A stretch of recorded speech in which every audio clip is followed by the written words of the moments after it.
kembali lagi bersama Biorius Wangsit. Nah, kali ini kita akan melanjutkan pembahasan mengenai salah satu kingdom yang ada di dunia, yakni Monera.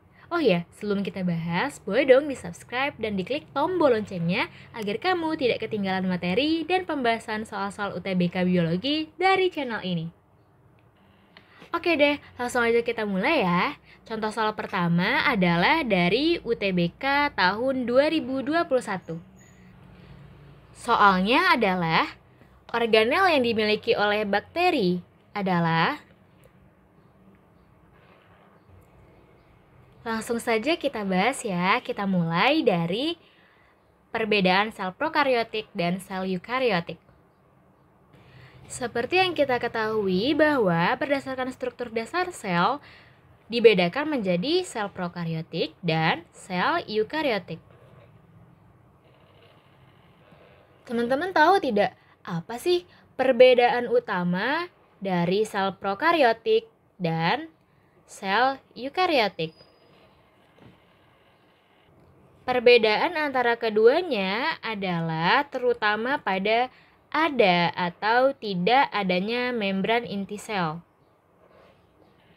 Contoh dari sel prokariotik atau organisme prokariotik adalah bakteri dan eukariotik adalah plantae atau tumbuhan dan fungi. Sekarang mari kita membahas lebih lanjut mengenai eukariotik dan prokariotik berdasarkan pada gambar di bawah ini. Terlihat beberapa perbedaan organel sel di dalam sel eukariotik dan prokariotik. Pada sel prokariotik terdapat adanya kapsul, kemudian membran sel, dinding sel, flagela, nukleoid, dan ribosom. Kemudian untuk eukariot sendiri terdapat nukleus, mitokondria, nukleolus atau anak inti, kemudian ada ribosom, ada badan Golgi, kemudian ada lisosom, dan juga ada retikulum endoplasma. Nah, berarti mengacu pada soal yang pertama, organel yang dimiliki oleh bakteri adalah jawabannya adalah ribosom.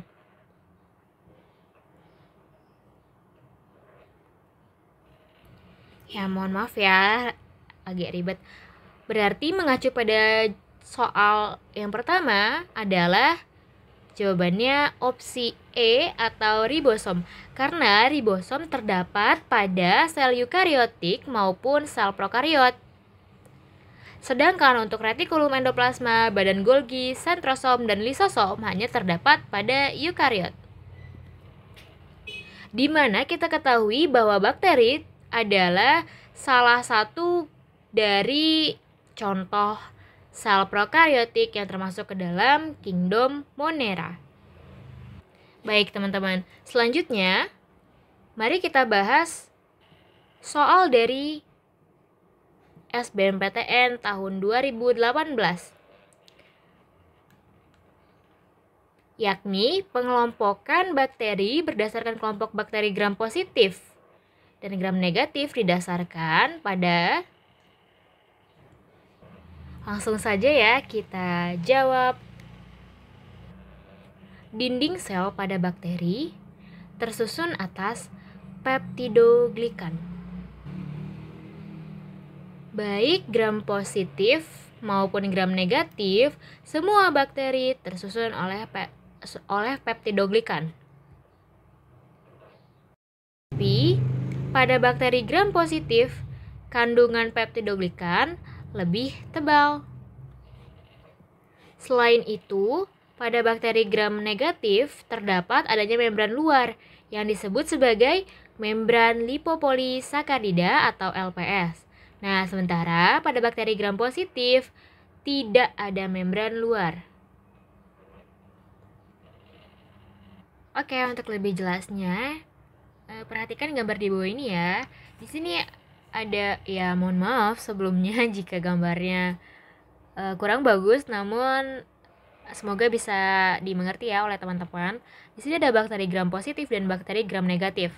Nah, perbedaannya adalah di mana penjelasannya sebelumnya peptidoglikan pada gram positif dan negatif adalah lebih tebal yang positif. Di sini berarti peptidoglikan. Karena gram positif lebih tebal, gram negatif tipis begitu. Kemudian pada bagian bawah sama-sama memiliki membran sitoplasma. Membran sitoplasma.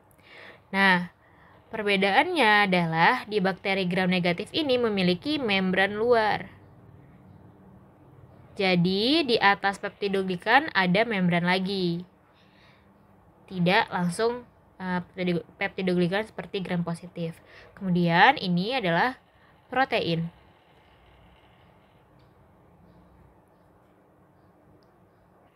Sehingga jawaban yang tepat untuk soal nomor 2 adalah keberadaan lapisan peptidoglikan yang C. Yakni tadi bahwa peptidoglikan pada gram positif lebih tebal, sedangkan pada bakteri gram negatif lebih tipis.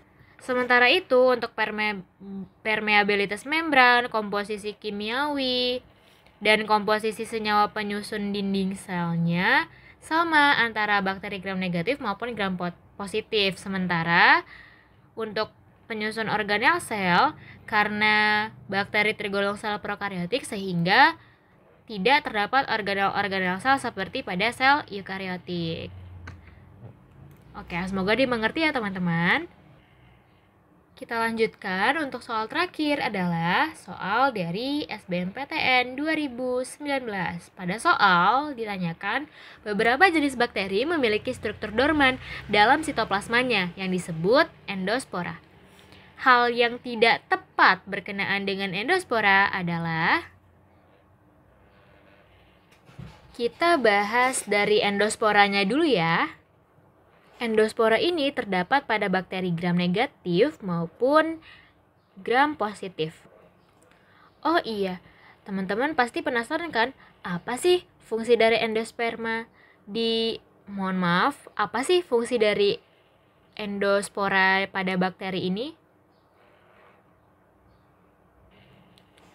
Endospora ini berfungsi sebagai survival structure yang memungkinkan bakteri bertahan pada keadaan tidak menguntungkan, misalnya dalam kondisi ekstrim maupun kekurangan nutrisi.